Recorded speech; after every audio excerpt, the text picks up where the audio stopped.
What is up, guys? Welcome back to the channel. My name is Giovanni Grande. Today we'll be doing a short Q&A.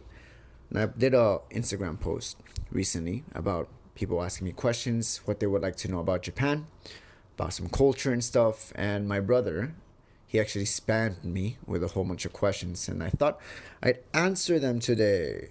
So this is for you, Brother Bear. Brother Bear, can you hear me, Brother Bear? Yes, this is for you.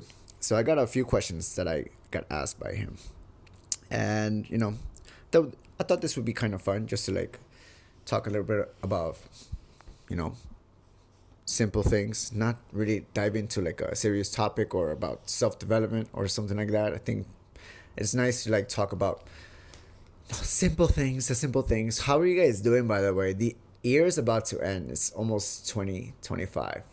Did you guys set your New Year's resolutions?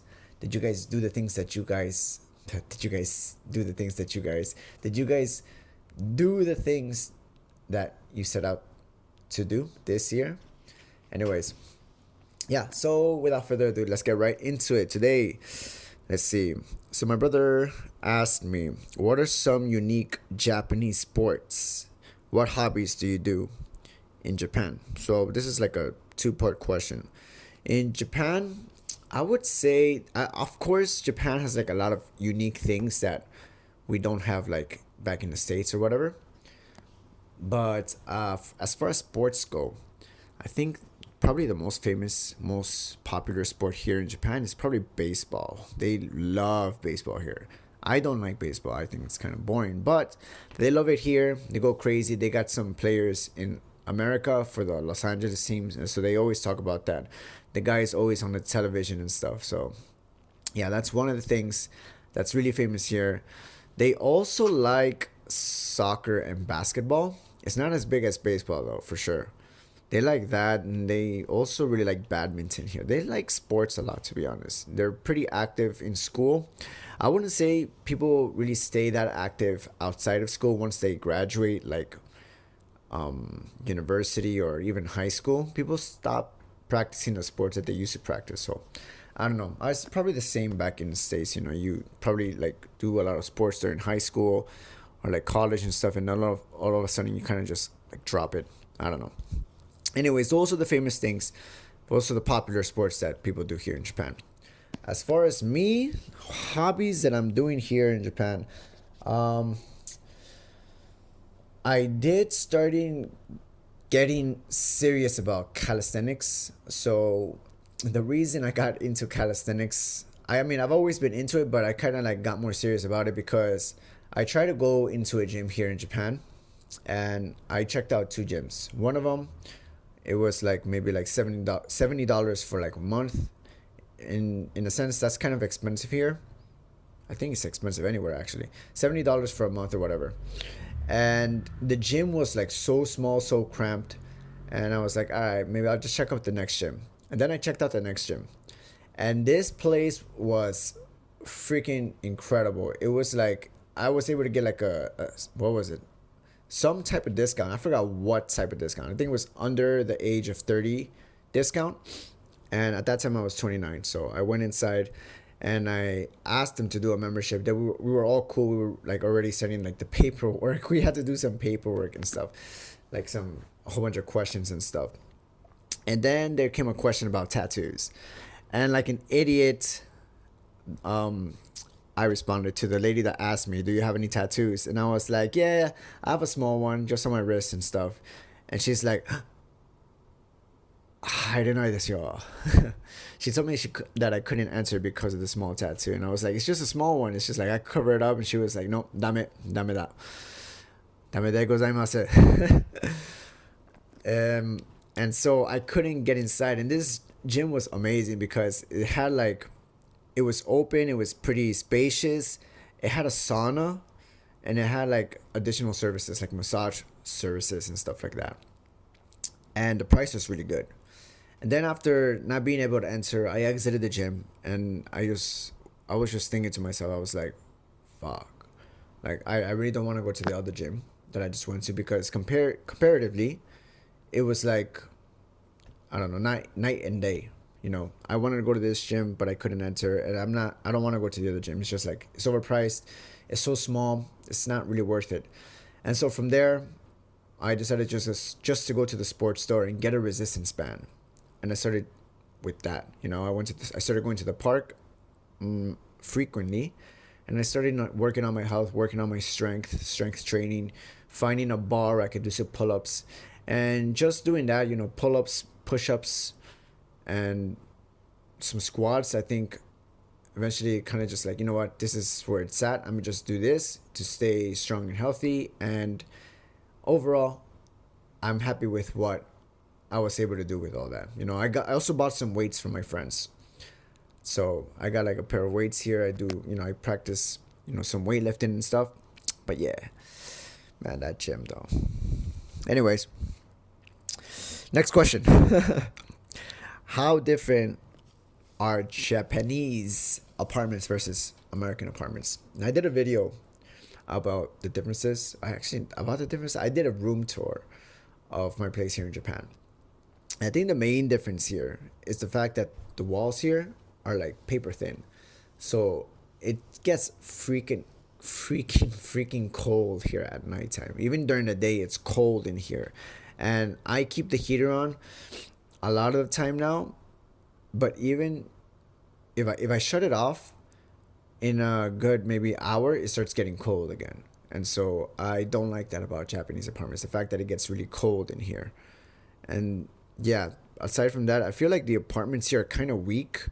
So like since I started doing like weights and stuff here, like some squats, the floors started to creak.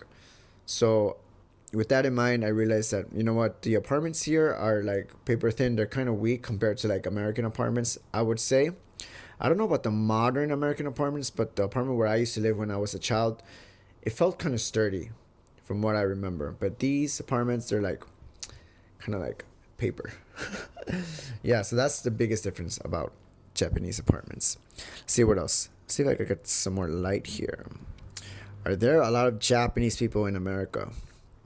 I honestly don't know about this one. When I was in New York, I didn't really meet that many Japanese people aside from the last place where I was living at. I lived in this Japanese household.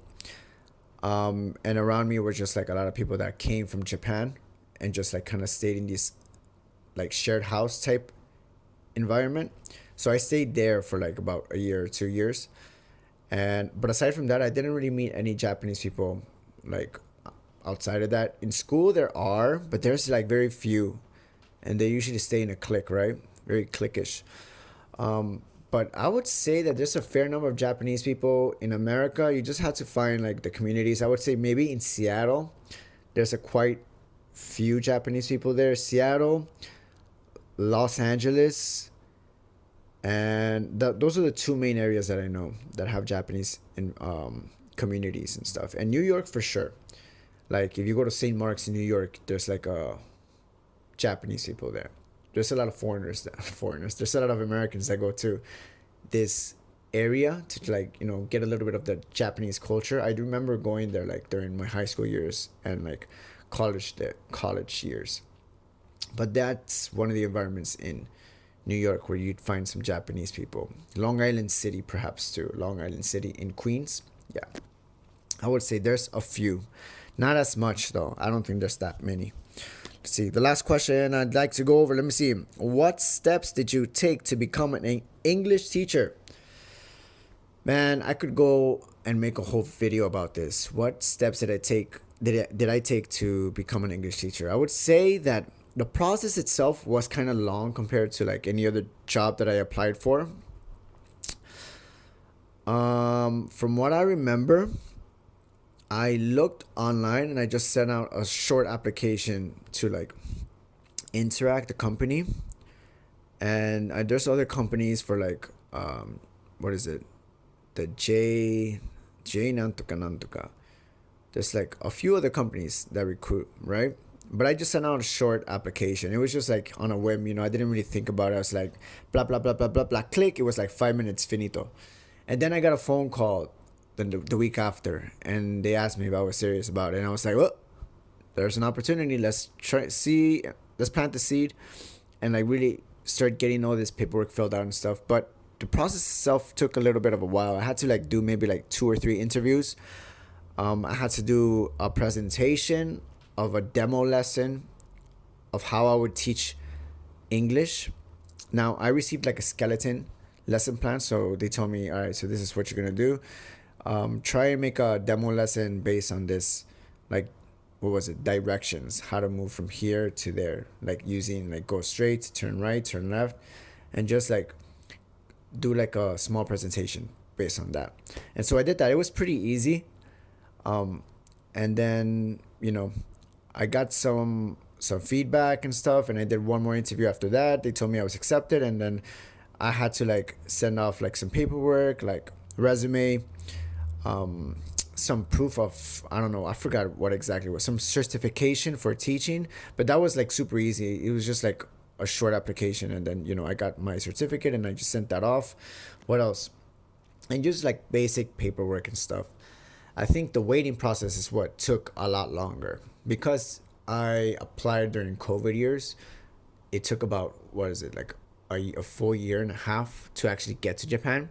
But it was okay because I was doing my own thing during that time. But I think the process itself maybe takes around 6 months, but it's not that laborious. It's pretty easy, it's simple. Just get things done quickly and just send it off.